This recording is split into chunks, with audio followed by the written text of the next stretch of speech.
I woke up in silk sheets that weren't mine. The room was too dark, too quiet, and the man breathing beside me wasn't my husband. I didn't move, couldn't move. My brain was trying to catch up with what my body already knew. Something was terribly, horribly wrong. The wedding had been yesterday. I remembered the dress, the vows, the champagne. I remembered Marcus kissing me at the altar, his boyish smile, his nervous hands. But this wasn't Marcus. The man next to me was bigger, broader. Even in sleep, there was something dangerous about the way he took up space in the bed. I lifted my head slowly, trying not to wake him. The hotel suite around me was all wrong. This wasn't the honeymoon suite Marcus had booked. This was darker, more expensive. Floor-to-ceiling windows overlooked the city, and the furniture looked like it cost more than my car. My heart hammered against my ribs. What did I do? I tried to remember last night. After the reception, I'd been exhausted. Someone, maybe the hotel staff, had shown me to a room. I'd been so tired I hadn't even turned on the lights. Just stripped off the heavy wedding dress and collapsed into bed. But this wasn't my room. And this wasn't my husband. The man shifted and I froze. In the dim light from the window, I could see his face for the first time. He was beautiful in a way that felt dangerous. Sharp jaw, dark hair, a scar along his cheekbone that looked old and earned. Even unconscious, his face held no softness. Who is he?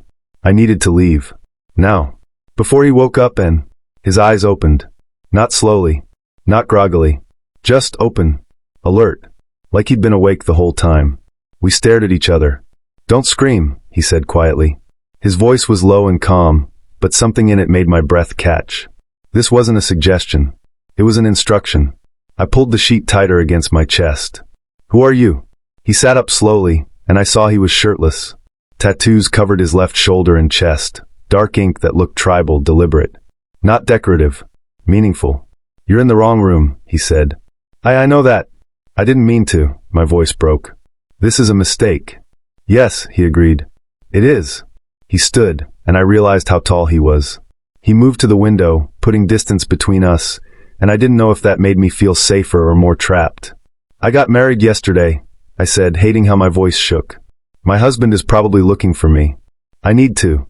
Your husband, he interrupted, is in room 1604. You're in 1406. I blinked. How do you know that? He didn't answer. Just looked at me with those dark, unreadable eyes. This hotel messed up, I said, more to myself than to him. They must have given me the wrong key card. Oh God, Marcus is going to. He doesn't know you're here. How could you possibly know that? Because if he did, the man said calmly, he would have already broken down this door. There was something in the way he said it, so matter-of-fact, so certain, that made me believe him. I need to leave, I whispered. Yes, you do. But he didn't move, and neither did I.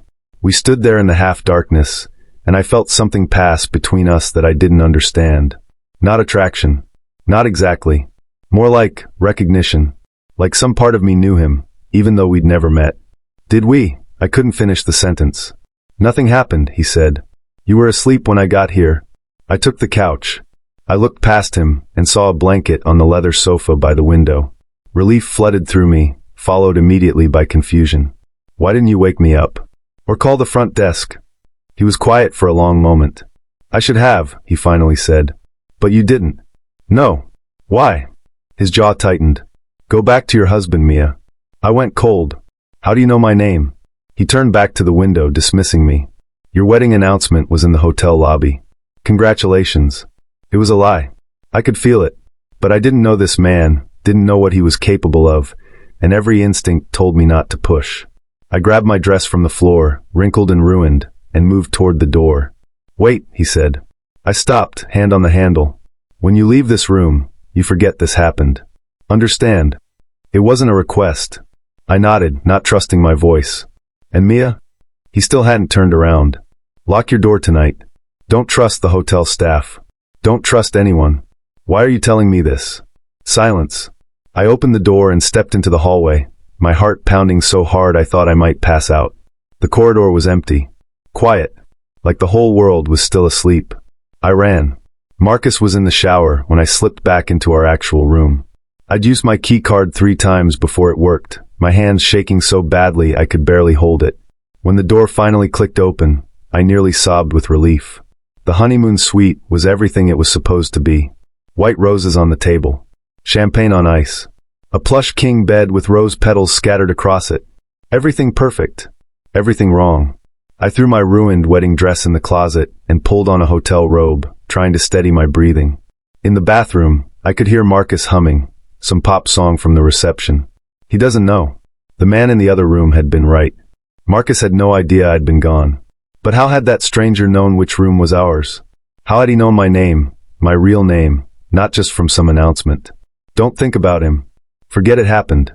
The shower turned off. I sat on the edge of the bed and tried to look normal. Like a happy newlywed. Like my world hadn't just tilted sideways. Marcus emerged in a cloud of steam, towel around his waist, that familiar grin on his face. "Morning, Mrs. Chun," he said. I forced a smile. "Morning." He leaned down to kiss me, and I let him, but something felt off.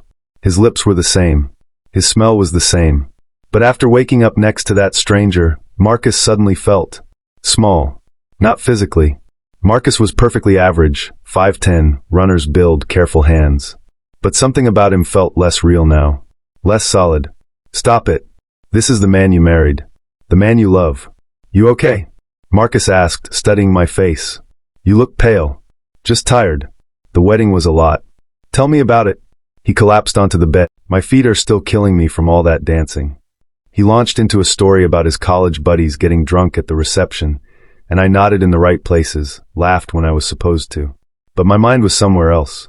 In a dark room, with a dangerous man who'd told me to lock my door. Why would he say that? "Mia, you're doing it again." I blinked. "Doing what?" "Spacing out." Marcus touched my hand. "What's going on?" "Nothing. I'm fine. You've been weird since last night.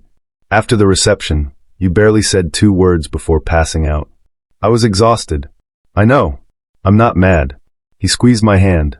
"I just want to make sure you're happy. That this is what you want." The question hung in the air between us. Was it? I'd known Marcus for 3 years. Met him at work. He was in accounting. I was in HR. Safe. Stable. Kind. Everything a good husband should be. But I'd never woken up breathless next to him. Never felt that electric charge of danger. "That's not love," I told myself. "That's just fear." "I'm happy," I lied. Marcus smiled, relieved. "Good. Because I have a surprise for you." "What kind of surprise?" "I changed our honeymoon plans." My stomach dropped. "What? Why?" "Because Cancun is boring. Everyone goes to Cancun." He pulled out his phone, showing me a new flight confirmation. I booked us 2 weeks in Italy instead. Rome, Florence, Venice, the whole thing. 2 weeks. Away from home. Away from everything familiar. Alone with Marcus in a foreign country. "When do we leave?" I asked quietly. "Tonight. Red-eye flight." He was so excited, he didn't notice my panic. "I know it's last minute, but I wanted to surprise you. You're always talking about seeing the Colosseum, so..." A knock at the door interrupted him. We both froze. "Room service," a muffled voice called. "We didn't order anything," Marcus said. Another knock. Harder this time. Marcus stood, moving toward the door, and every nerve in my body screamed, "Don't open it." "Wait," I said. He turned. "What?" "Lock your door. Don't trust anyone. Just look through the peephole first." Marcus gave me a strange look, but did it anyway.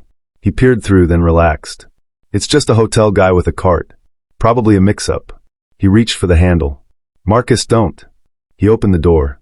The man in the hallway was tall, wearing a hotel uniform that fit perfectly. Too perfectly.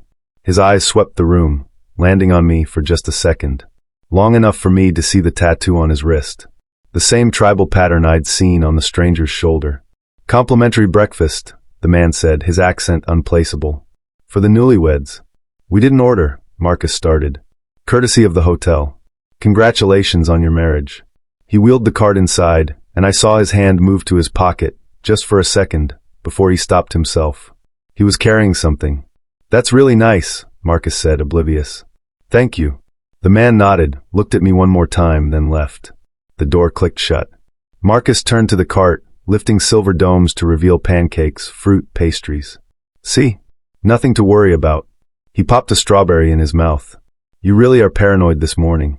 But I was staring at the cart, at the small white envelope tucked beside the coffee pot. "Marcus, did you see that?" "See what?" I picked up the envelope. No name on it. No writing at all. "What is that?" Marcus asked.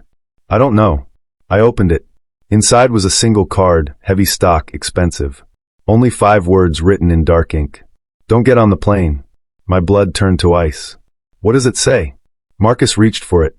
I crumpled the card in my fist. Nothing. Just a congratulations note. Let me see. It's nothing, Marcus. Just eat your breakfast. He looked hurt but didn't push. I excused myself to the bathroom and locked the door behind me. Uncrumpled the card with shaking hands. Don't get on the plane. How did he know about Italy? We'd only just decided 5 minutes ago. Unless someone had been listening. I thought about the man in room 1406. How calm he'd been. How certain. How he'd known things he shouldn't. Who is he? Marcus worked his way through the entire breakfast cart while I pushed eggs around my plate, my mind racing. Don't get on the plane. Was it a threat? A warning? And why would a stranger care whether I went to Italy or not? You're doing it again, Marcus said through a mouthful of pancake. Doing what? Being weird. He set down his fork. Mia, seriously. What's going on? Are you having second thoughts about us? No. God, no. It's not that. Then what? How could I explain? I woke up in another man's bed, and now he's sending me cryptic warnings, and I think we're being watched. It sounded insane. It was insane. I'm just overwhelmed, I said. The wedding, the trip, everything happening so fast. Marcus softened. I get it. I do. But this is supposed to be the happy part, remember? Just you and me, starting our life together. He said it like it was simple. Like life was just a series of nice moments strung together. And maybe for him it was. But I couldn't shake the feeling that something was coming. Something dark. I'm going to take a shower, I said, standing abruptly. Want company? Marcus waggled his eyebrows. Maybe later. I locked the bathroom door and turned the water on hot. Steam filled the small space, and I sat on the edge of the tub, trying to think. The card was still in my robe pocket. I pulled it out, studying the handwriting. Clean. Precise. No wasted ink. The handwriting of someone used to giving orders. My phone buzzed. I pulled it out, expecting a text from one of my bridesmaids. Instead, it was from a number I didn't recognize. Unknown, the flight tonight. Don't take it. My hands went numb. I typed back, who is this? 3 dots appeared. Disappeared. Appeared again. Unknown, someone who's trying to keep you alive. I stared at the screen. Keep me alive? Me, is this about Marcus? About the trip? Unknown, this is about you being in the wrong place at the wrong time. And now you're on someone's radar. Me, whose radar? What are you talking about? The dots appeared for a long time. Finally. Unknown, your husband made a deal he can't pay back. They're coming for what they're owed. The room tilted. Me, who's coming? What deal? Unknown, cancel the trip. Stay in the city. I'll find you. Me, why should I trust you? Another long pause. Unknown, because I'm the only one telling you the truth. The message thread went dark. I tried calling the number. It rang once, then disconnected. This can't be real. This has to be a prank. But the card was real. The man in the hotel uniform was real. The stranger in room 1406 was real. I opened the bathroom door a crack. Marcus was on the bed, scrolling through his phone, relaxed and unaware. Hey, I called. Can I ask you something? Sure. When you booked Italy, did you tell anyone? He looked up. What? No. Why? No one at all. Not your friends, not your family? Mia, I literally just booked it this morning. You're the only person who knows. He frowned. Why are you asking? Just curious. But if Marcus hadn't told anyone, how did the stranger know? Unless he'd been watching us. Listening somehow. Or unless Marcus is lying. The thought came out of nowhere, sharp and unwelcome. I'd known Marcus for 3 years. He was boring. Predictable. Safe. But how well did I really know him? I need to make a call, I said suddenly. Wedding stuff. I'll be right back. I grabbed my phone and stepped into the hallway, heart pounding. I walked to the elevator, then past it, moving toward room 1406. What are you doing? I didn't know. But I needed answers, and the only person who seemed to have them was the dangerous man who'd slept 10 feet away from me last night. I reached his door and stood there, hand raised to knock. This is crazy. Go back to your room. Forget this. But I couldn't. I knocked. Nothing. I knocked again, harder. The door opened so fast I stumbled back. He stood there in dark jeans and a black t-shirt, looking at me like he'd been expecting this. You got my message, he said. What the hell is going on? I whispered. Who are you? What do you want from me? He glanced down the hallway, then pulled me inside. The door closed behind us, and suddenly we were alone again. In his space. Too close. You shouldn't be here, he said. Then why did you send me that card? That text? To keep you safe. Safe from what? He moved to the window, that same restless energy I'd noticed this morning. Like he couldn't stay still. Like staying still meant danger.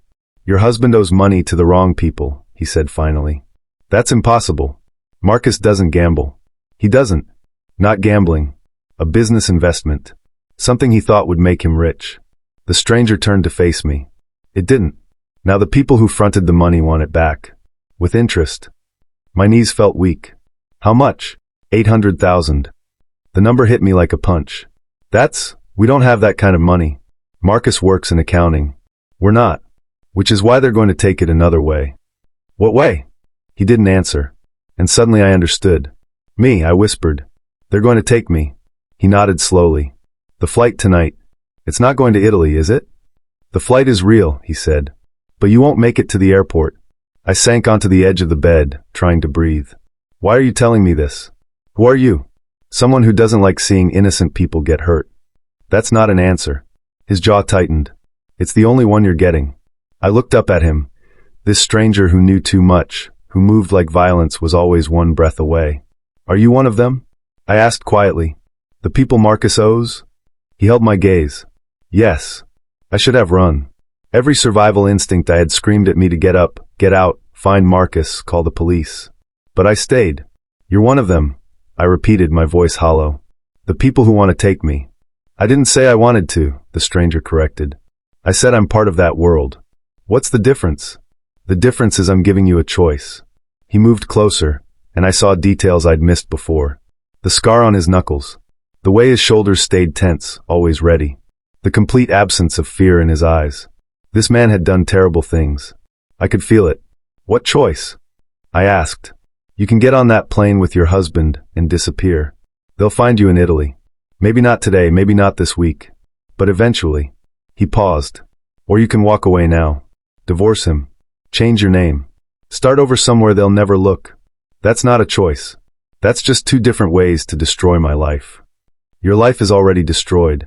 You just don't know it yet. The words were harsh, but his voice was almost gentle. Like he hated having to say them. There has to be another option, I said. We could go to the police. Marcus could testify against these people, get protection. Your husband doesn't know who he's dealing with. The investor he met was a middleman. 3 layers removed from the real power. The stranger's eyes darkened. If he testifies, he'll be dead before the trial. And so will you. Then what am I supposed to do? Disappear. I can't just leave Marcus. We've been together 3 years. We just got married. A marriage that will get you killed. You don't know that for sure. Yes, he said quietly. I do. There was something in his voice, a certainty that made my blood run cold. How long have you known? I asked. About Marcus. About the debt. 6 months. And you're just telling me now. The day after my wedding. I didn't know you existed until yesterday. I stood up, anger finally cutting through the fear. What does that mean? It means your husband kept you hidden. No social media. No public appearances. He told his creditors he was single. The stranger's voice went hard. He was protecting himself. Not you. That's not true. Marcus loves me. Maybe. But he loves himself more. I wanted to slap him. Wanted to scream that he was wrong. That he didn't know Marcus, didn't know us. But a small voice in the back of my mind whispered, is he though? Marcus had always been private about our relationship. Said he didn't like posting personal things online. Said his co-workers didn't need to know his business. I thought it was sweet. Romantic even. But what if it was something else? I need to talk to him, I said. Marcus deserves a chance to explain. He'll lie. You don't know that. Yes, I do. Because men like him always lie when they're cornered. The stranger moved to the door, blocking it. If you go back to that room, you're choosing his version of events. His truth. And in his truth, you're the perfect wife who stands by him no matter what. Move. Not yet. I said move. We stood there, inches apart. I could smell him now, something clean and dark, like cedar and gunpowder. Why do you care? I demanded. If you're one of them, why help me at all? What's in it for you? For the first time, something flickered across his face. Not quite emotion. More like the shadow of one. Nothing, he said finally. There's nothing in it for me. Then why? Because you slept in my bed last night. The answer caught me off guard. That doesn't make sense. No, he agreed. It doesn't. He stepped aside, giving me a clear path to the door. Go back to your husband if you want. Get on that plane. Maybe I'm wrong. Maybe everything works out, and you live happily ever after in Italy. His voice dropped. But if I'm right, and they come for you, don't expect me to save you twice. Twice? You haven't even saved me once. Haven't I? I thought about the message. The warning. The fact that I was standing here, alive and aware, instead of walking blindly into danger. I don't even know your name, I said. He smiled, but there was no warmth in it. Good. Keep it that way. I walked to the door, hand on the handle. Mia. I turned. He was watching me with those dark, unreadable eyes. When this goes bad, he said softly, and it will go bad, call this number. He held out a business card, plain white, just 10 digits, no name. I took it without thinking. What happens when I call? I answer. And then what? Then I decide if you're worth the trouble. Marcus was packing when I got back to the room. Our suitcases were open on the bed, clothes scattered everywhere in that chaotic way he always packed, rolling everything into tight balls, stuffing them wherever they'd fit. There you are, he said without looking up. I was starting to think you got lost. Just needed some air. For 45 minutes? I checked my phone. He was right. I'd been gone almost an hour. Sorry.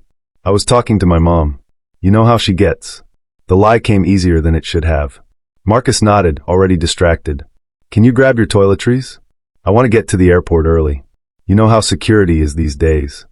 I watched him pack, this man I'd promised my life to yesterday. He hummed while he worked, occasionally stopping to check his phone. He looked normal. Happy even. Not like someone running from a debt. Not like someone who'd put me in danger. Maybe the stranger was wrong. Maybe this is all some elaborate mistake. Marcus, I said carefully, can I ask you something? Shoot. That investment you made last year. The tech startup. His hands paused for just a second. What about it? How much did you put in? Why are you asking? I'm your wife now. I should know these things. He zipped up one suitcase, not meeting my eyes. It wasn't much. Like 20,000. Why? 20,000. Not 800. Either he was lying, or the stranger was. Did it pay off? I pressed. Not yet. These things take time. He finally looked at me. Mia, what's with the third degree? Are you worried about money? Because we're fine. I promise. I just want to make sure we're on the same page about everything. We are. I would never keep secrets from you. He crossed to me, taking my hands. You're my wife. My partner. Everything I do is for us. You know that, right? I wanted to believe him. God, I wanted to believe him so badly. I know, I whispered. He kissed my forehead. Good. Now pack. Our car's coming in 3 hours. I moved on autopilot, gathering my things. But my mind was racing. 20,000 versus 800,000. Someone's lying. I pulled out my phone while Marcus was in the bathroom. Opened my banking app. Our joint account, the one we'd opened 3 months ago for wedding expenses, showed a balance of 42,000. Normal. But Marcus had other accounts. Personal ones from before we were married. I'd never asked about them. Never thought I needed to. You're being paranoid. This is Marcus. Sweet, boring Marcus. But sweet, boring Marcus had also kept me off social media. Had never introduced me to his investor friends. Had booked a last-minute international trip without discussing it first. Small things. Probably nothing. Or maybe everything. My phone buzzed. Unknown, did you ask him about the money? I nearly dropped the phone. Me, how did you know I'm with him? Unknown, because you're predictable. You went back to him like I knew you would.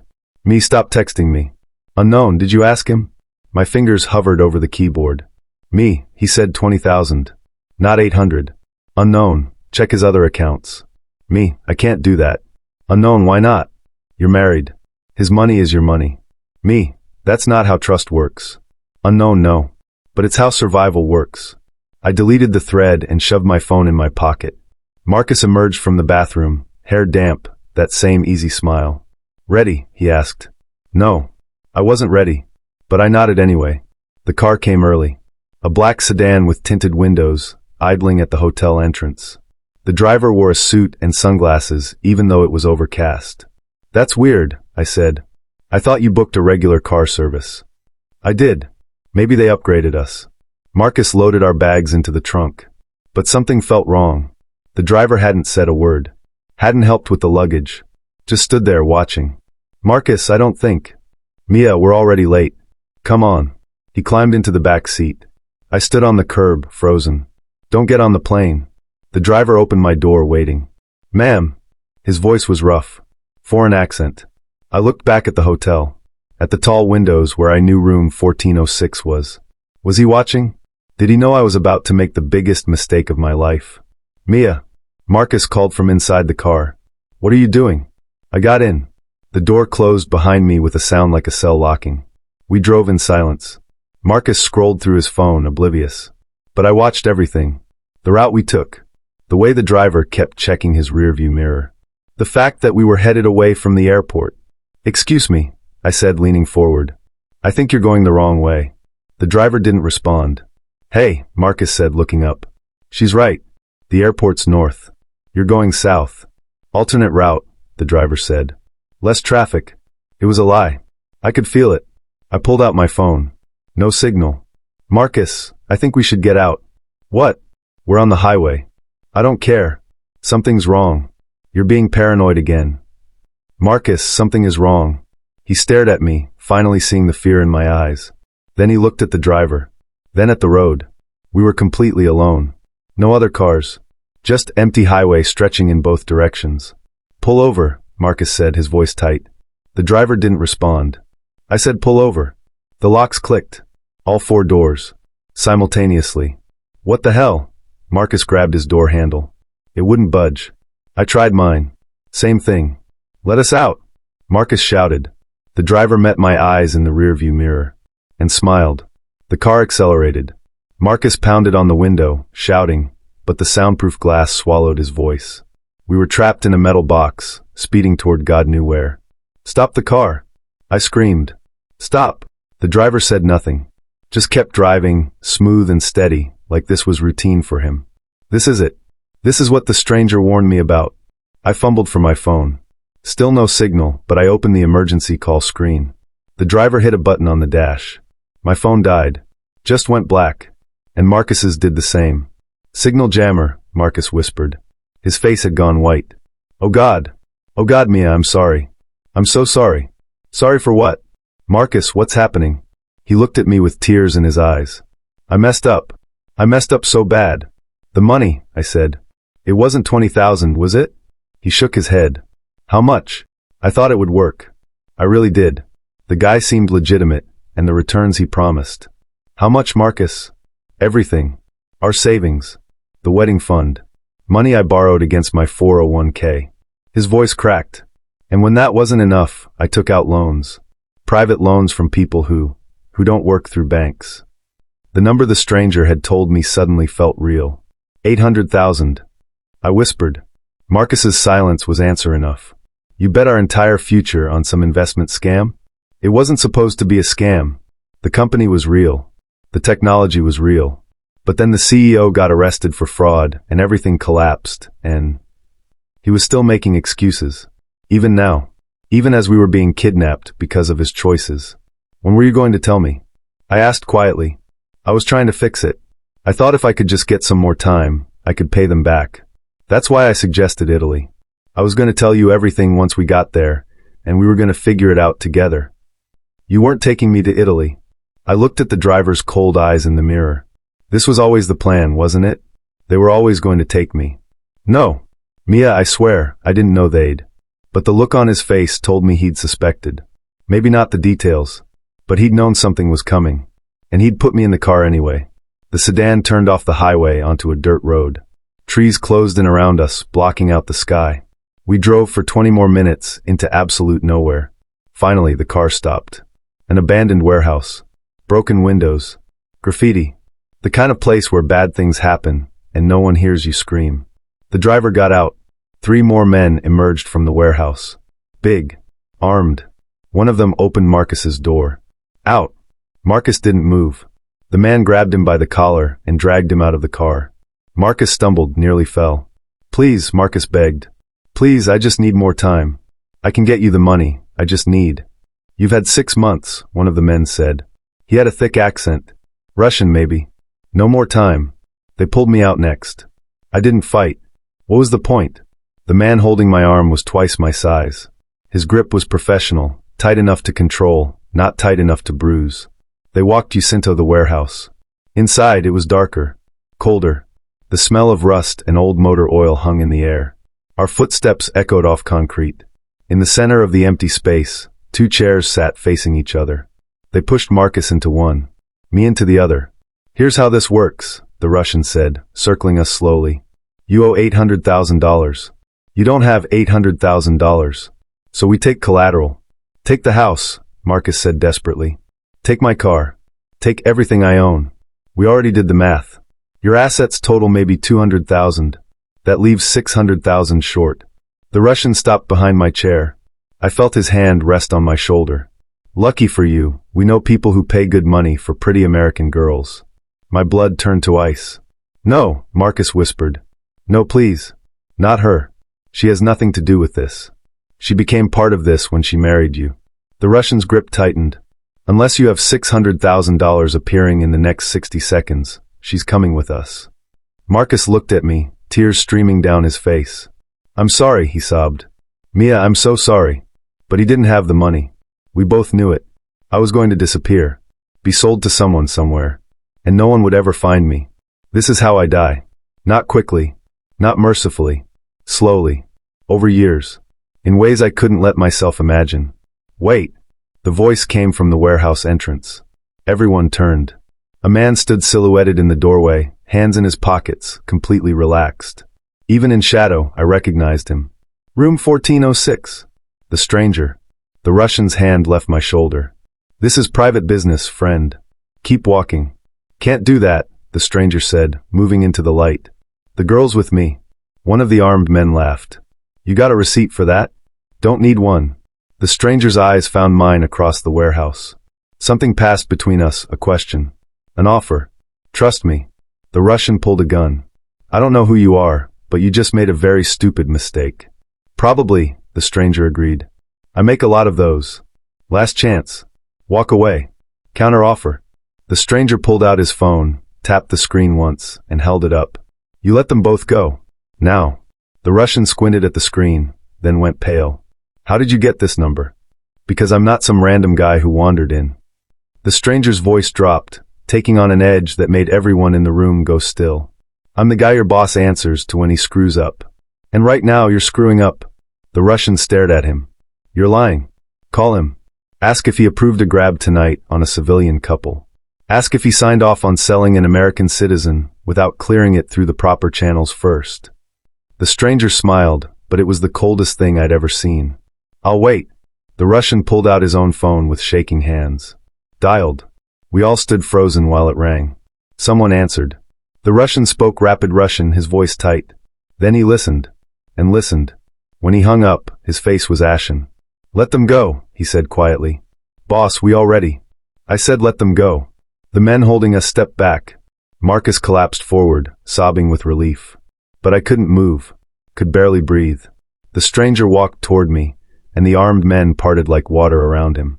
He held out his hand. Come on. I took it. His skin was warm, calloused, solid. He pulled me to my feet and kept me close as we walked toward the exit. Wait. Marcus scrambled up. Mia, wait. I stopped. Looked back at my husband. He looked small in that big empty warehouse. Broken. I love you, he said desperately. I know I messed up, but I love you. Please don't leave me. The stranger's hand tightened on mine. Your choice, he murmured. But choose fast. I looked at Marcus. This man I'd known for 3 years. Who'd proposed to me at sunset on a beach. Who'd cried during our vows. Who'd also gambled away our future and let me get dragged into a warehouse to be sold. I'm sorry, I whispered. And I walked away. The stranger's car was parked a quarter mile up the road, a black SUV that looked armored. He opened the passenger door for me, still hadn't let go of my hand. I climbed in, my whole body shaking. He got in the driver's side and started the engine. We drove in silence for 10 minutes before I could speak. You came for me. Yes. Why? I told you. You slept in my bed. That's not a reason. He didn't answer. Just kept driving. I watched the trees blur past, my mind struggling to catch up with what had just happened. What did you show him? The Russian. On your phone. A number he recognized. Whose? Someone higher up the chain than him. Someone who doesn't like it when his people freelance. Are you that someone? Silence. Who are you? I asked again. Does it matter? Yes. Because I just left my husband to get in a car with you, and I have no idea if I'm safer now or in more danger. He pulled over. We were on some forgotten highway, nothing around for miles. Get out if you want, he said quietly. I'll give you cash. A phone. You can call whoever you trust. Start over. I don't trust anyone. Smart. We sat there, engine idling. What happens if I stay? I asked. Nothing you're not ready for. That's not an answer. It's the only one I have right now. He turned to face me. Your husband's debt doesn't disappear just because you're not with him anymore. Those men will come back. And next time, they won't be as easy to scare off. So I'm still in danger. Yes. At least he was honest. And you? I asked. Are you dangerous? He smiled slightly. Very. Should I be afraid of you? Probably. But I wasn't. That was the strange part. Sitting next to this man who'd just walked into a warehouse full of armed criminals like he owned the place, I felt safe. Safer than I'd felt in my husband's arms. What does that say about me? I don't even know your name, I said. He hesitated. Then, Adrian. Adrian what? Just Adrian. I tested it. Adrian. Something flickered in his eyes when I said it. Like hearing his name from me meant something. Okay, Adrian. What now? Now I take you somewhere secure. Get you cleaned up. Figure out what to do with you. Do with me? Poor word choice. He put the car back in drive. I meant figure out how to keep you alive. Is that your job? Keeping people alive? No. My job is usually the opposite. The casual way he said it should have terrified me. Instead, I just felt tired. I married the wrong man, I said quietly. Yes. And I slept in the wrong room. Also yes. And now my life is completely destroyed. For the moment. I looked at him. Does it get better? Adrian was quiet for a long moment. I don't know, he finally said. I've never tried to save someone before. He took me to a penthouse. Not a hotel. An actual apartment. Top floor of a building downtown, with floor-to-ceiling windows overlooking the city. The place was minimalist. Expensive but cold. Like no one really lived here. Is this yours? I asked. One of them. One of them. How many apartments do you have?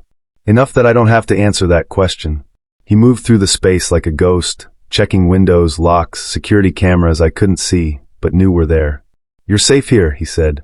No one knows about this place. Except you. Except me. I stood in the middle of the living room, still wearing yesterday's clothes, still smelling like fear and warehouse dust. Can I ask you something? I said. You can ask. Why did you really come for me? And don't say because I slept in your bed. That's not a reason to risk your life. Adrian stopped by the window, hands in his pockets, looking out at the city. I don't have a good answer for that. Try.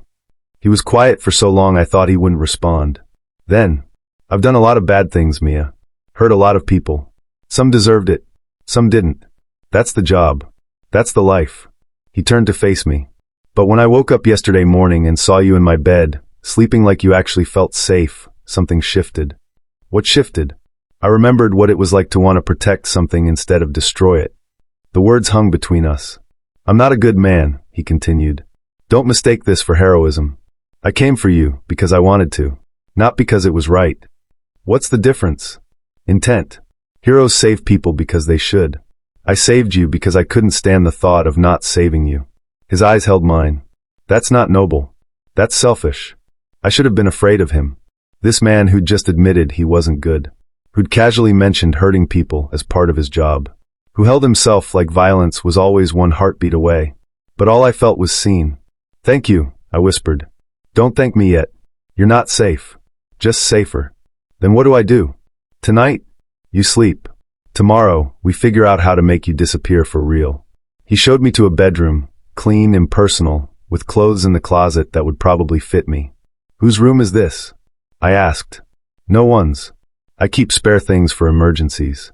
Do you have a lot of emergencies? More than most people. He started to leave, then paused in the doorway. Mia? Yes. Lock the door. Not because of me. Just lock it anyway. Okay. He left. I locked the door. Then I sat on the edge of the bed and finally let myself cry. Not for Marcus. Not even for my ruined wedding or my destroyed life. But for the girl who'd woken up yesterday morning thinking she knew what her future looked like. That girl was gone. And I had no idea who I was supposed to be now. How could I? Every time I closed my eyes, I saw the warehouse. The Russian's hand on my shoulder. The casual way they'd discuss selling me like I was property. Around 3 a.m., I gave up and wandered into the kitchen. Adrian was there, sitting at the counter in the dark, a glass of whiskey in front of him. Can't sleep either? I asked. I don't sleep much. Why not? Habit. You sleep deeply in my line of work, you don't wake up. I poured myself water and sat across from him. The city glowed beyond the windows, millions of lives continuing like mine hadn't just imploded. Can I ask what you do? Exactly? No. Will you tell me anyway? He smiled slightly. Took a sip of whiskey. I fix problems for people who can't fix them legally. What kind of problems? The permanent kind. Oh, he kills people. I should have been horrified. Should have locked myself back in the bedroom and called the police. But the police couldn't protect me from the people Marcus owed. The law couldn't reach into the shadows where those men operated. Adrian could. How did you know? I asked. That they were going to take me today. That the car was wrong. I've been watching your husband for 3 months. Waiting for his creditors to make a move. He rolled the glass between his palms. When he suddenly booked an international flight this morning, I knew something was off. So I had people check the car service he called. The company existed, but the driver they sent wasn't on any roster. You've been watching Marcus for 3 months, and you never warned him? Warned me? I didn't know you existed until 2 days ago when the wedding announcement went up. But you knew yesterday morning, when I woke up in your room. Yes. And you still didn't tell me everything. Would you have believed me? A stranger claiming your new husband owed money to dangerous people. He was right. I wouldn't have. I would have gone back to Marcus, I admitted. Thought you were crazy or trying to scam me. Exactly. So I gave you enough information to make you cautious. Hoped it would be enough. It almost wasn't. I know. We sat in silence. I wanted to ask why he'd been watching Marcus in the first place. What his involvement was with the people my husband owed. Whether saving me made him a target now too. But I was afraid of the answers. What happens tomorrow? I asked instead. I make some calls. Cash in some favors. Get you a new identity. Just like that. Just like that. And Marcus. Adrian's face went cold. What about him? Will they hurt him? Does it matter? He's still my husband. Legally. Legally doesn't mean much in this world. I know. But I should care, right?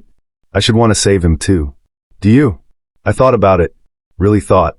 24 hours ago, I would have said yes without hesitation. Now, I don't know, I whispered. Is that terrible? It's human. I stood at an altar yesterday and promised to love him in sickness and health. For better or worse. He broke those vows the second he put you in that car. He didn't know. He suspected. That's enough. Adrian's voice was hard. He chose to roll the dice with your life instead of his own. That's not love. That's cowardice. I knew he was right. But it still hurt. I wasted 3 years on him, I said. You didn't waste them. You just learned something important. What? That you're stronger than you thought. I looked up at him, this dangerous man who'd saved me for reasons he couldn't explain. How do you figure? Because most people would still be crying in that bedroom. You're here, asking questions, planning next steps. He held my gaze. You're surviving. That's not nothing. Something warm uncurled in my chest. Thank you. You keep saying that, because I keep meaning it. Adrian stood, setting his glass in the sink. Try to sleep, Mia. Tomorrow's going to be complicated. Adrian? He turned. Why did you let me sleep in your bed that first night? You said you should have woken me up or called the front desk. But you didn't. Why? He was quiet for a long moment. Because you looked peaceful, he finally said. And I couldn't remember the last time I'd seen something peaceful in my life. Then he was gone, disappearing down the hallway like smoke. I sat alone in the kitchen, watching the city wake up. Somewhere out there, Marcus was probably losing his mind, wondering where I was, whether I was safe, or maybe he was just relieved. One less problem to deal with. I pulled out the phone Adrian had given me earlier. It was clean, untraceable, with only one number saved. Adrian. I stared at it for a long time. Then I opened a note and started typing.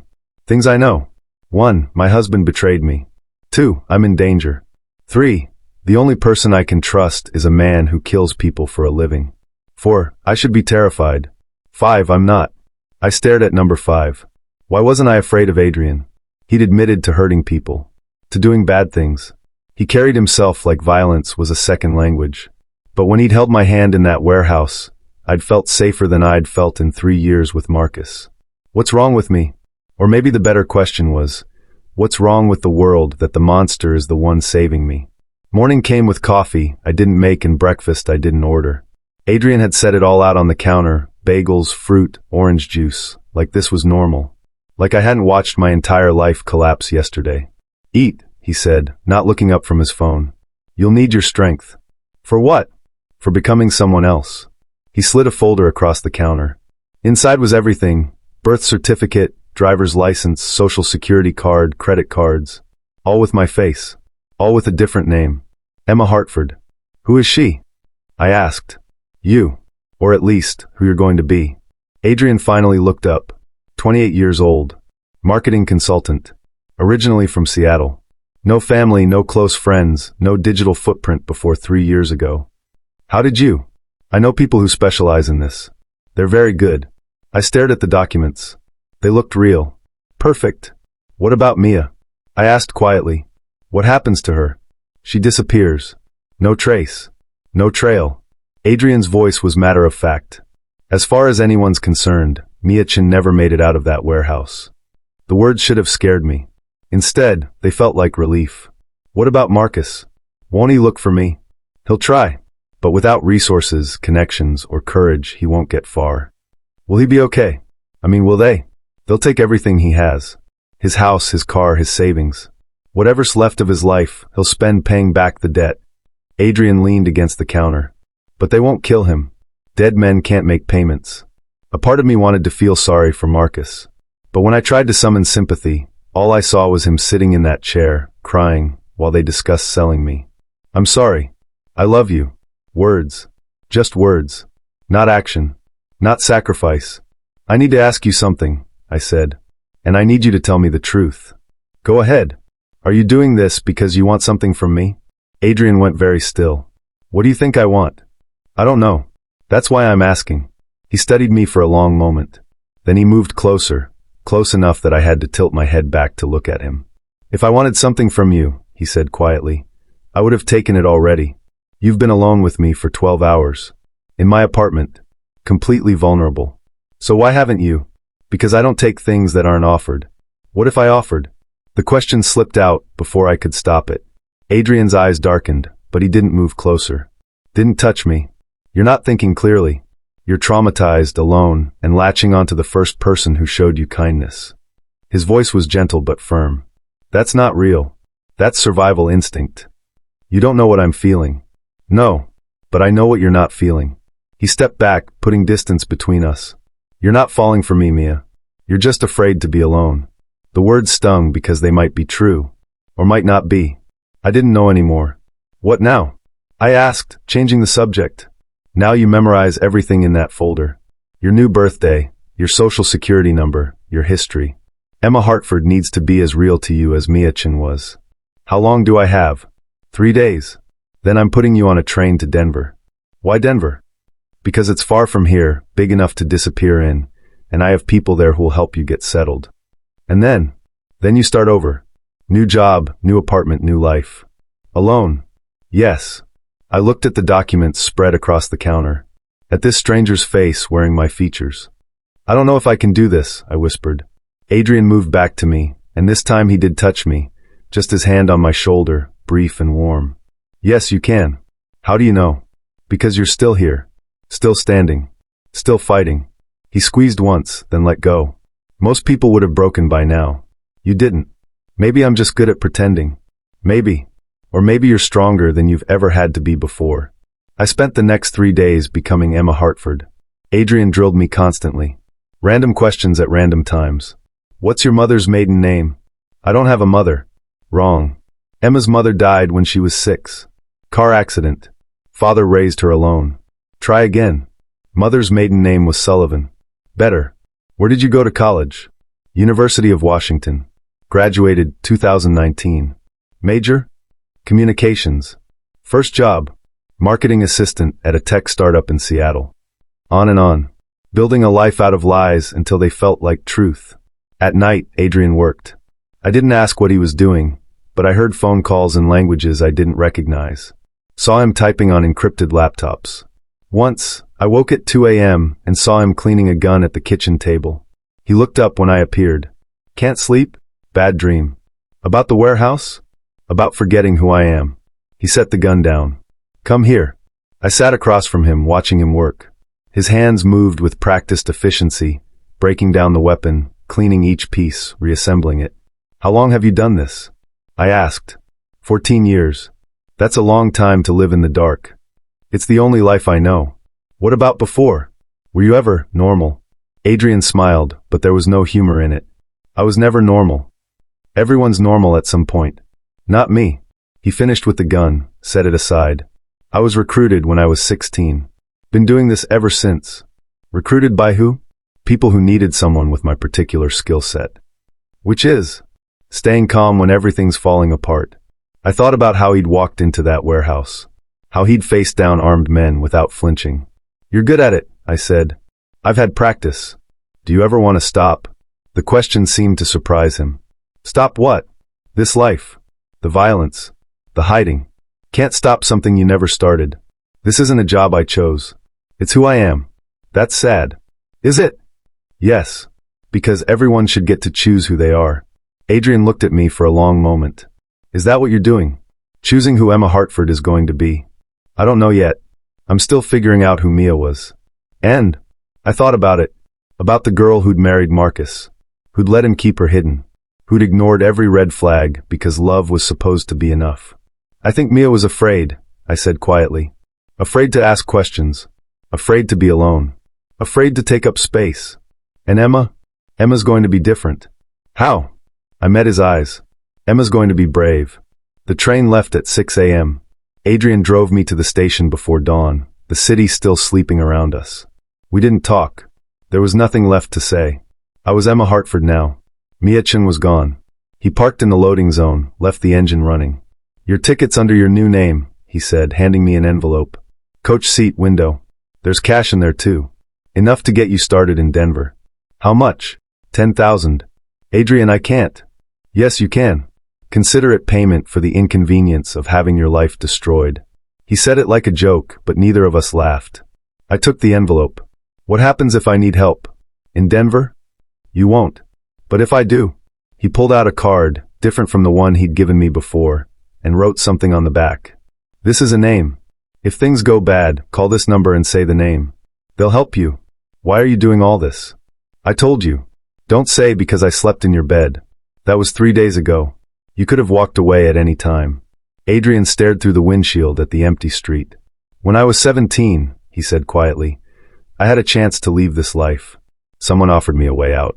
A clean identity, a fresh start, just like I'm giving you. What happened? I didn't take it. Thought I was too far gone. Thought this was all I deserved. Do you regret it? Every day. He turned to face me, and I saw something in his eyes I hadn't seen before. Sadness. I can't save myself, Mia. But maybe I can save you. My throat tightened. You already did. No. I just bought you time. What you do with it, that's up to you. A train whistle sounded in the distance. That's yours, Adrian said. I didn't move. I don't want to go. I know. What if I stayed? Just a little longer? Then you'd get comfortable. Dependent. And one day you'd wake up and realize you'd just traded one cage for another. He was right. I knew he was right. But it didn't make this easier. Will I see you again? Adrian was quiet for so long I thought he wouldn't answer. No, he finally said. You won't. Why not? Because I'm not part of your new life. I'm part of the old one. The one you're leaving behind. You're not like Marcus. You're not. I'm worse than Marcus. His voice went hard. I've killed more people than I can count. I've done things that would make you sick. The only reason you don't see that is because I haven't pointed that darkness at you. Yet. Everyone disappoints eventually, Mia. Even me. The train whistle sounded again. Closer. I should go, I whispered. Yes. But I didn't move. And neither did he. We sat there in the idling car, the space between us feeling like miles. Thank you, I said finally. For everything. Don't thank me. Just live. Live loud and messy and free. Be the person Mia was too afraid to be. What if I mess up? Then you mess up. But it'll be your mess. Your choice. Your life. I reached for the door handle. Mia? I turned back. He leaned across the seat and kissed my forehead. Brief. Gentle. Final. Goodbye, Emma Hartford. Then he pulled back, and the moment was over. I got out of the car, grabbed my bag from the trunk, walked toward the station without looking back. The train was already boarding when I reached the platform. I found my seat, stowed my bag, sat by the window. And only then did I let myself look. Adrian's car was still there. He was watching. Our eyes met through the glass, across the platform, across the impossible distance between his world and mine. The train lurched forward, and he was gone. Denver was cold. Colder than I'd expected, even in October. But I liked it. The bite of winter air felt real. Honest. The apartment Adrian's people had arranged was small. One bedroom in a complex full of other transplants and transients. People who asked no questions because they didn't want to answer any either. Perfect. I got a job within a week. Marketing coordinator at a mid-sized firm. Nothing glamorous, but it paid bills and kept me busy. Emma Hartford was boring. Punctual. Friendly but not too friendly. She smiled at neighbors but never invited them in. She went to work, came home, ordered takeout, watched Netflix. She was exactly what she was supposed to be, invisible. And I hated every second of it, not because the life was bad. It wasn't. It was safe. Stable. But it was also hollow. I'd spent 3 years with Marcus being quiet, being small, being whatever he needed me to be. And now I was doing the same thing, just alone. Emma's going to be brave, I'd told Adrian. But brave Emma was nowhere to be found. 2 months passed. Then 3. I stopped checking over my shoulder for Russians. Stopped jumping at loud noises. Slowly, carefully, I let myself believe I was actually safe. And that's when the envelope arrived. I found it under my door on a Tuesday morning. Plain manila. No return address. No postage. Hand-delivered. My heart stopped. They found me. I stood in my tiny kitchen, staring at the envelope like it might explode. Finally, I opened it. Inside was a single photograph. Marcus, sitting in what looked like a prison visiting room, hands folded on the table, looking 10 years older than he had 4 months ago. And behind the photo, a note in handwriting I didn't recognize. He's asking about you. Thought you should know. That was it. No signature. No explanation. I turned the photo over. On the back, someone had written a date and time. Tomorrow, 2 p.m. And an address here in Denver. They want me to meet them. Every instinct screamed to run. To pack my bag and get on another train and disappear even deeper. But I didn't. Because whoever had sent this knew where I lived. Knew my schedule. Could have taken me anytime. But they hadn't. They'd given me a choice. Would you take the meeting? The address was a coffee shop in a quiet neighborhood. I arrived 15 minutes early, scoped out exits, watched for familiar faces. Nothing. At exactly 2 p.m., a woman sat down across from me. Late 50s, professional, with kind eyes and expensive jewelry. Emma Hartford, she said. Or should I say Mia Chin? My blood went cold. Who are you? A friend of Adrian's. He said he didn't have friends. The woman smiled. He says a lot of things. I'm Victoria. What do you want? To give you a message. She slid another envelope across the table. And an option. What kind of option? The kind where you decide if you're done running. I stared at the envelope. What's in it? Information about your husband. About the people he owes. About how deep this really goes.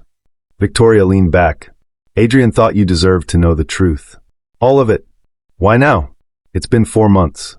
Because Marcus just cut a deal. He's cooperating with federal prosecutors. Giving up names, locations, operations. Her voice was carefully neutral. Which means everyone he's testifying against is very motivated to make sure he doesn't make it to trial. What does that have to do with me?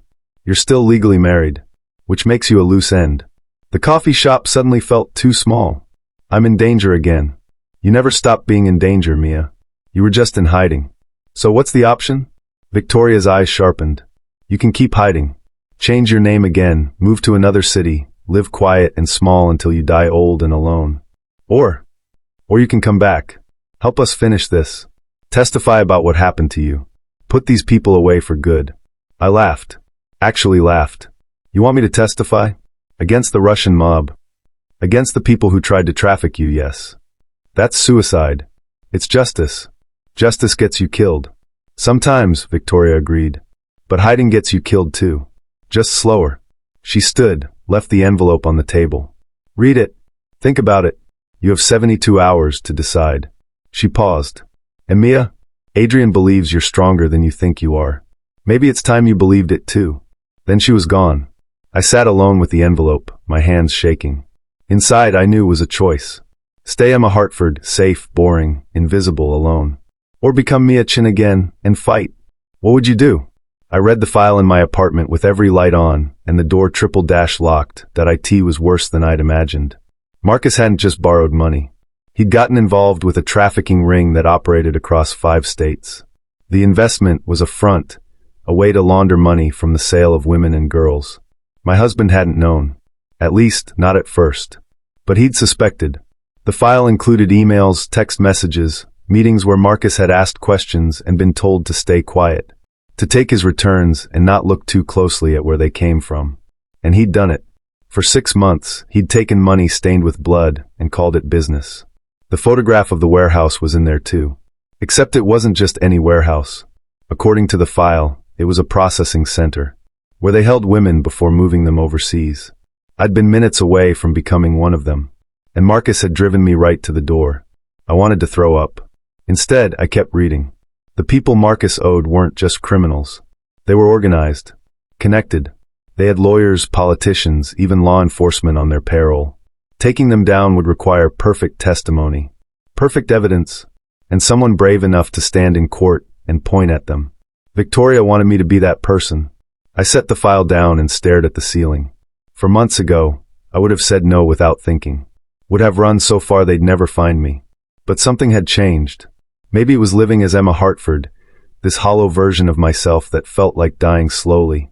Maybe it was the photograph of Marcus in that prison visiting room, still asking about me even after everything he'd done. Or maybe it was Adrian's voice in my head, live, loud, and messy and free.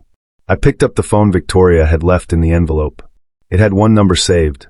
I called it. She answered on the first ring. Have you decided? If I do this, I said, if I testify, what happens after?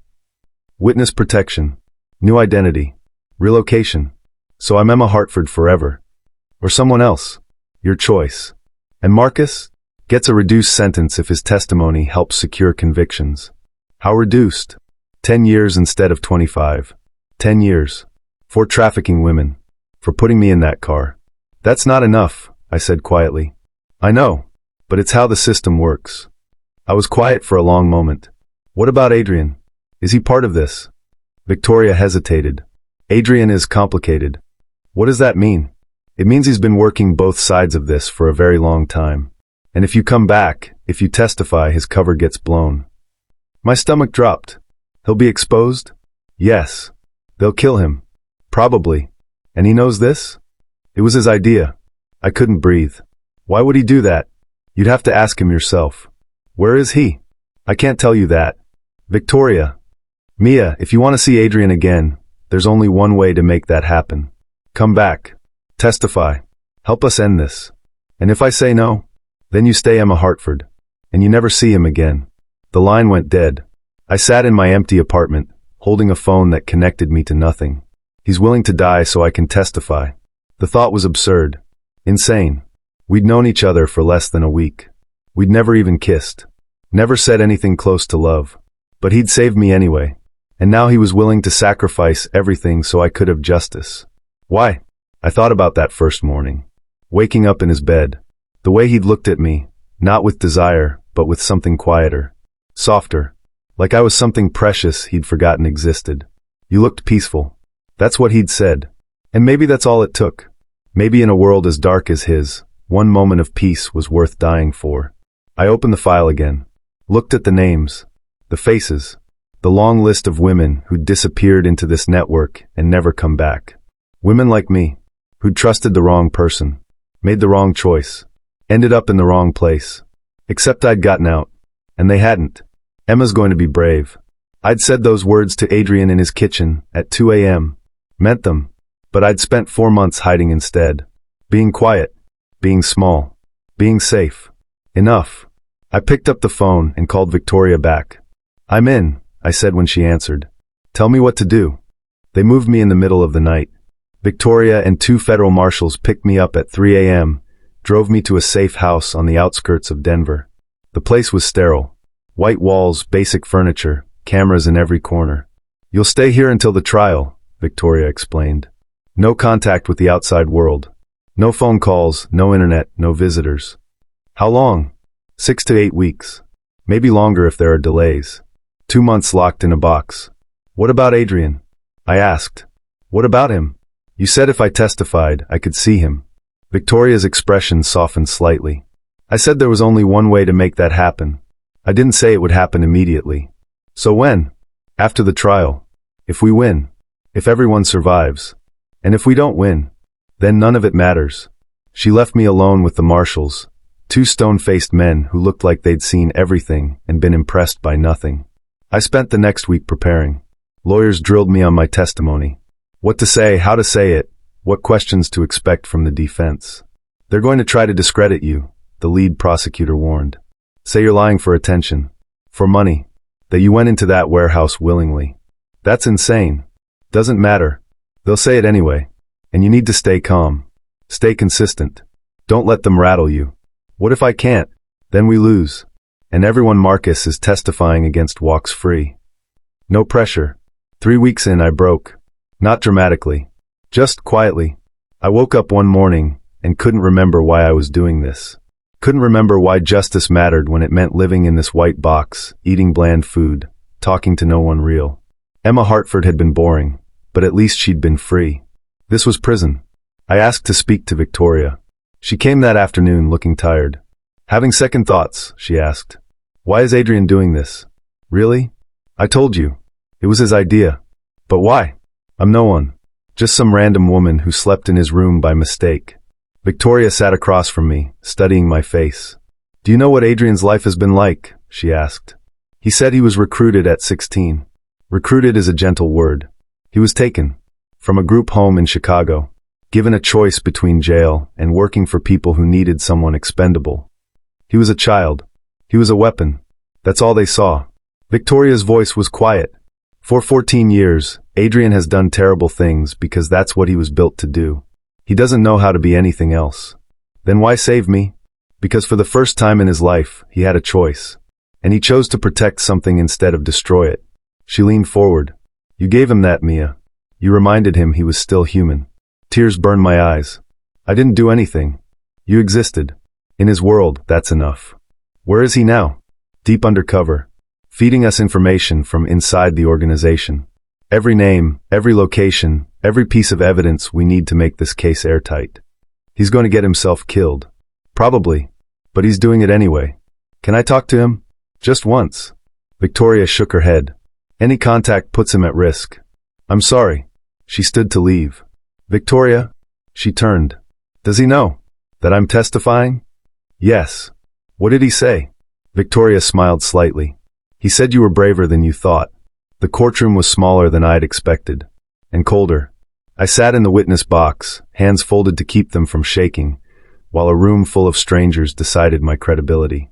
Marcus was there, in the defendant's section, wearing an orange jumpsuit, looking at me with those same sad eyes. Like he expected me to save him. I looked away. The prosecutor stood. "Mrs. Chin, can you tell the court what happened on the morning of October 15th? I took a breath. And I told them everything. The wrong room. The stranger who'd warned me. The car that wasn't ours. The warehouse. The Russian's hand on my shoulder. The casual way they'd discussed selling me. I didn't cry. Didn't falter. I just told the truth. When I finished, the defense attorney stood, a woman in an expensive suit with cold eyes. "Mrs. Chun, you claim you were kidnapped.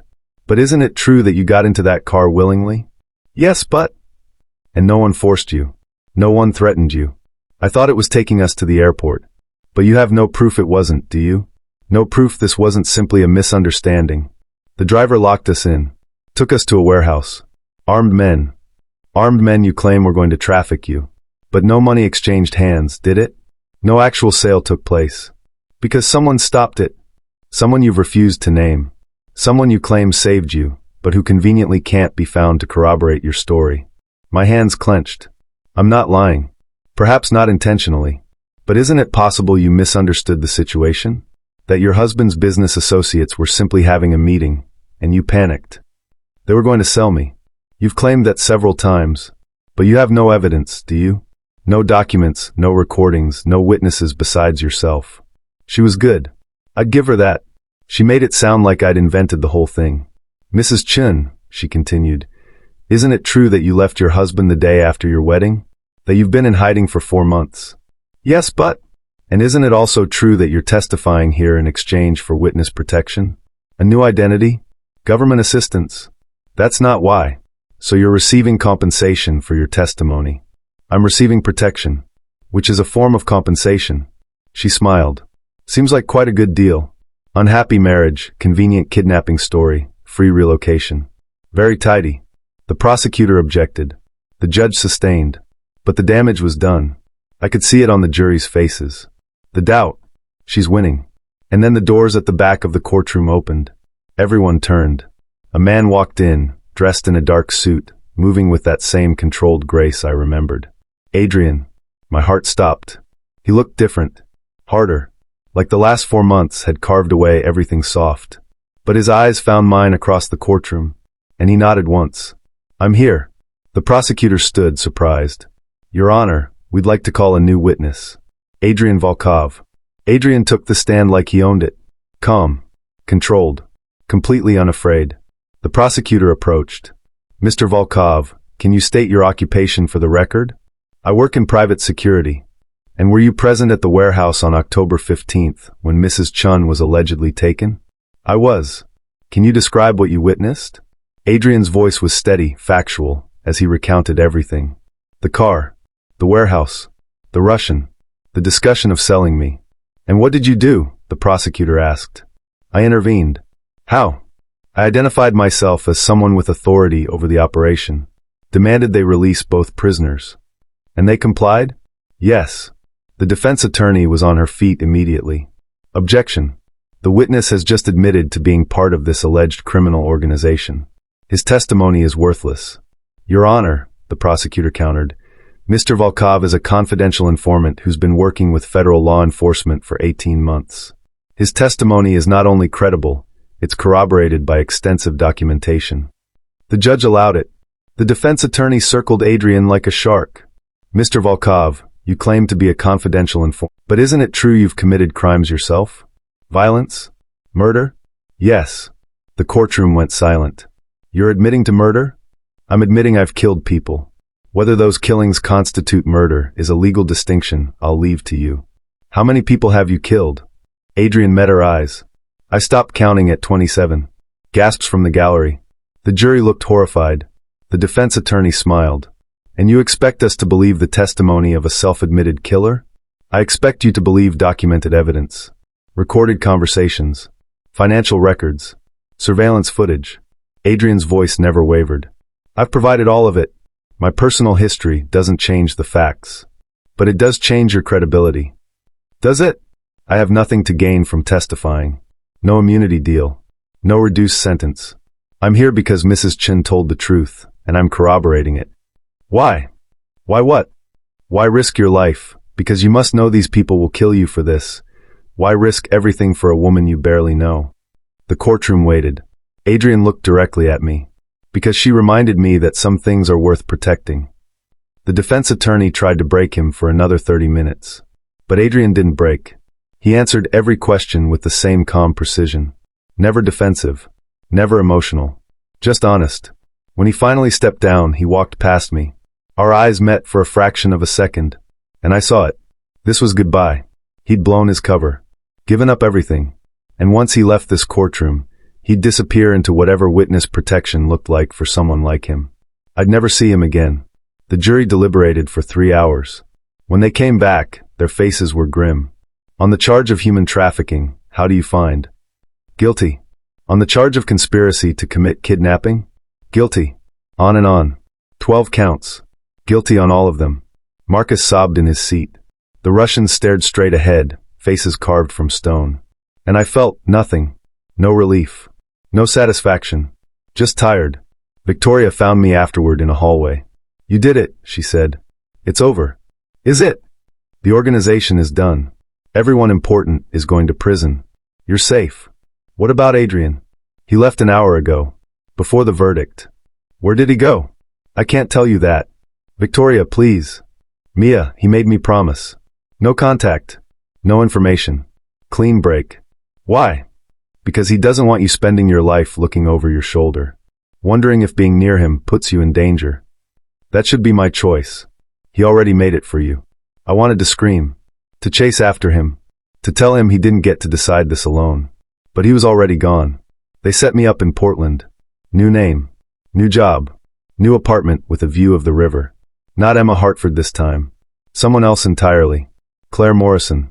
I was supposed to be grateful, supposed to feel free. Instead, I just felt alone. 6 months passed. I went to work, came home, lived a quiet life, just like before. Except now I knew what I was missing. One night, I broke the rules. I called Victoria from a burner phone. I need to know if he's alive, I said. Mia. Claire. My name is Claire now. And I need to know. Victoria sighed. He's alive. Where? I can't tell you that. Is he okay? A long pause. Define okay. Is he hurt? In danger? Is he? He's surviving. That's all I can say. Does he ever ask about me? No. The word hit like a punch. Oh. Mia, Claire. He doesn't ask because he already knows. I send him updates. He knows you're safe. That's enough for him. But it's not enough for me. Then you need to decide what you want. Because the life he's living isn't one you can be part of. Why not? Because he's still in that world. Still doing those things. And he always will be. People change. Not people like Adrian. He is what he is. I hung up. And I cried for the first time since the trial. Not for Marcus. Not for my old life. For the man who'd saved me and then walked away. A year passed. Then another. I built a life as Claire Morrison. Made friends. Got promoted. Even went on a few dates. None of them were him. On the second anniversary of the trial, a package arrived. No return address. No note. Inside was a single item, a key. And on the key, an address engraved so small I almost missed it. I knew immediately what it was. An invitation. Or maybe a test. Do you want this badly enough to come find me? I stared at that key for 3 days. Carrying it. Turning it over. Trying to decide. Going to that address meant leaving Claire Morrison behind. Meant walking back into the darkness I'd fought so hard to escape. But staying meant living half a life. Safe. Stable. Alone. What would you choose? On the 4th day, I bought a plane ticket. The address was in Alaska. A small town I'd never heard of, hours from Anchorage. I took 2 buses and a taxi to get there. The house sat alone at the end of a long gravel road. Modest. Isolated. Surrounded by trees. I used the key. The door opened into warmth. A fire in the fireplace. Books on shelves. Everything clean and simple. And Adrian, standing in the kitchen, holding a cup of coffee like he'd been expecting me. You came, he said quietly. You sent a key. I wasn't sure you'd use it. Neither was I. We stood there, an ocean of space between us. He looked older. Tired. But alive. Why now? I asked. Why wait 2 years? Because I wanted to make sure you had a choice. A real one. Not survival, not gratitude. Just choice. And if I hadn't come, then I would have known your answer. I set down my bag. I have questions. I know. Starting with, are you still doing it? The killing. The work. No. Why not? Because the organization is gone. And I'm tired. What do you do now? He gestured around the small house. This. I fish. I chop wood. I read. I exist. Sounds lonely. It is. Is that why you sent the key? Adrian set down his coffee and finally looked at me. Really looked. I sent the key because for 2 years I've been trying to convince myself I did the right thing. Walking away. Leaving you alone. Letting you build a life without me in it. And I can't. I can't stop thinking about you. Wondering if you're happy. If you're safe. If you ever think about... Every day, I interrupted. I think about you every single day. The confession hung between us. I'm not a good man, Mia. I know. I've done terrible things. I know. Being with me means living on the edges. Always watching. Always careful. I know. So why are you here? I crossed the room. Stood in front of him. Close enough to touch. Because safe and stable isn't the same as alive. And for the first time in my life, I want to be fully, completely alive. Adrian's hand came up, hesitant, and touched my face. Like he was afraid I might disappear. If you stay, he said quietly, there's no going back. Claire Morrison will have to disappear. You'll be off the grid completely. No contact with your old life. I know. And you're willing to give that up? For this? For me? I leaned into his touch. I already gave it up 2 years ago. I've just been existing since then. Not living. And this is living? With you? Yes. He kissed me then. Not desperate. Not urgent. Just certain.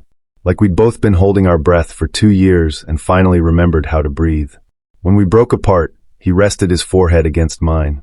I don't know how to do this, he admitted. The normal thing. Relationship. Partnership. Neither do I. We're probably going to mess it up. Probably. But you're staying anyway. I'm staying anyway. He smiled. The first real smile I'd ever seen from him. Okay then.